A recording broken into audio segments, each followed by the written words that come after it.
nouveau camion, un camion Volvo porte-char avec sa pelleteuse Volvo aussi, et également un petit conteneur électrique. Alors la cabine Volvo est hyper réaliste, avec les deux portes qui s'ouvrent et se referment, le réservoir à carburant qui est rond, et l'attelage qui peut se fermer et s'ouvrir grâce à ces petites poignées.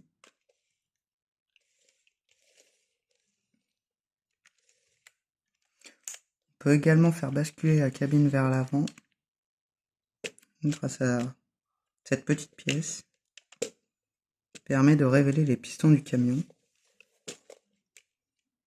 qui bougent lorsqu'on avance et recule dans le camion. Après, on a la remorque porte-char. Je vais donner plus d'explications tout à l'heure lorsque je vais essayer de charger la pelleteuse, car là, lorsque ces piliers sont dépliés, on ne peut pas faire grand-chose. Après, la pelleteuse a une fonction pneumatique pour permettre de lever ou de baisser le bras. Donc on a juste à activer ça, qui va faire passer de l'air sous pression dans le tuyau, qui va permettre de lever ou de descendre.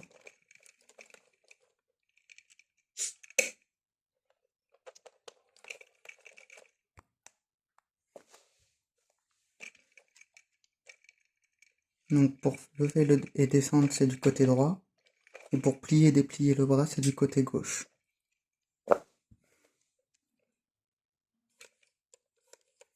Là par exemple, je viens de faire plier le bras. Si je passe de l'autre côté, ça le déplie.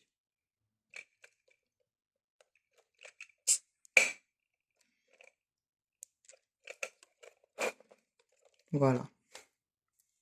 Il y a également une petite porte qui s'ouvre, hyper réaliste.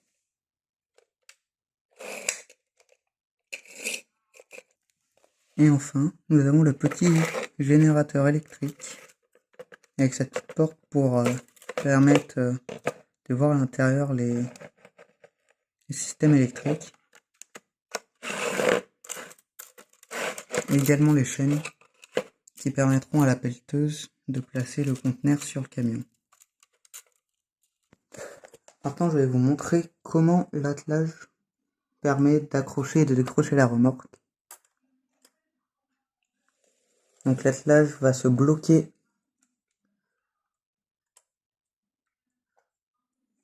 dans les deux pièces ci-dessus. On a juste à appuyer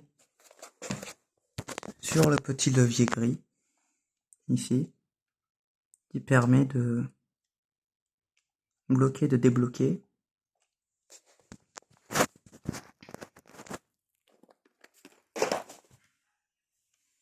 On a juste à relever les piliers grâce à cette manivelle. Et maintenant la remorque est bien avec le camion. Ensuite, imaginons que le camion ait besoin du conteneur et de la grue. Il y a simplement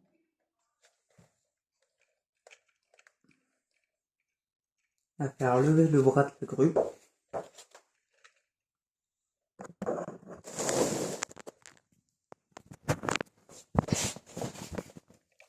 Afin de permettre d'atteindre le conteneur.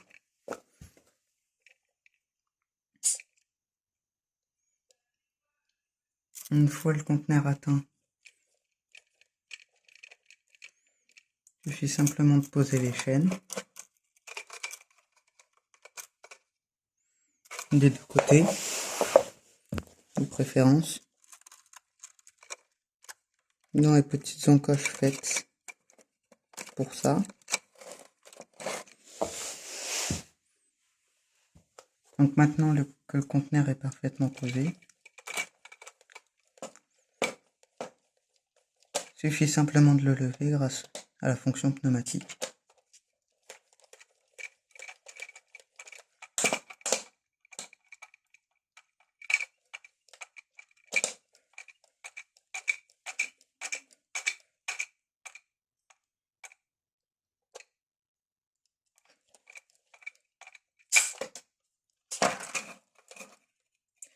Bon, il me reste encore à manier la grue. Mais normalement, ça devrait le faire.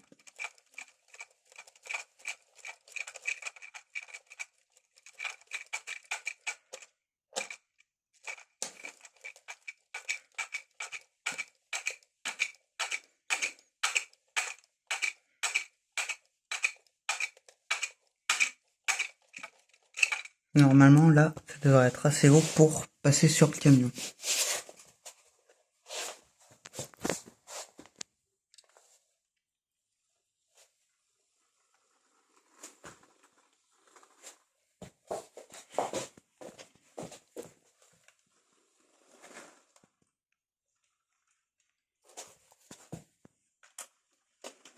Donc là, si on place le camion parfaitement en dessous,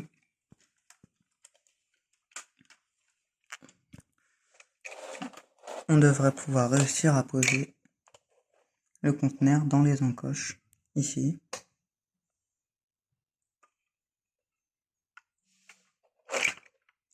Comme ça.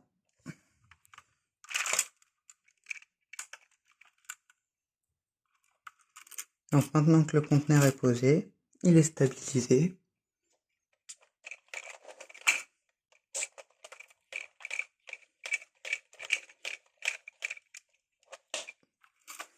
Il est stabilisé.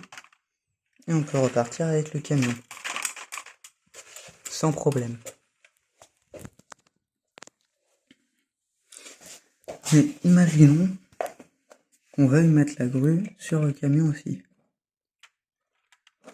Avec cette manivelle, on peut faire baisser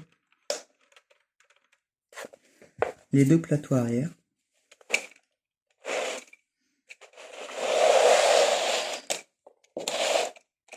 Pour pouvoir mettre la grue, la pelleteuse derrière.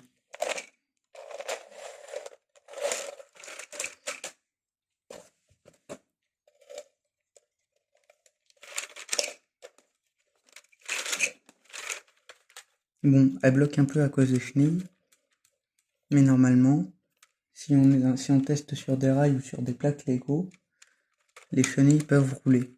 Mais là, comme c'est un sol lisse, ça peut pas rouler, ça glisse.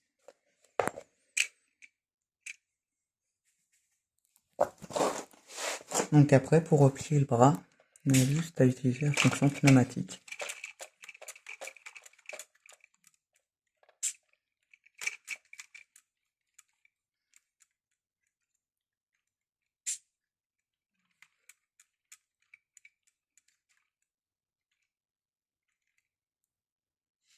Il faut quand même que le bras touche le camion pour que ça stabilise.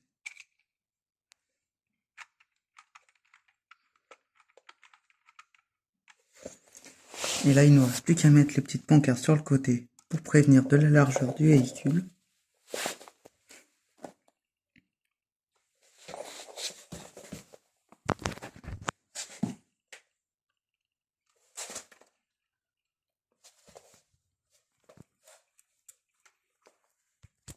Et là, le camion est parti pour faire sa livraison.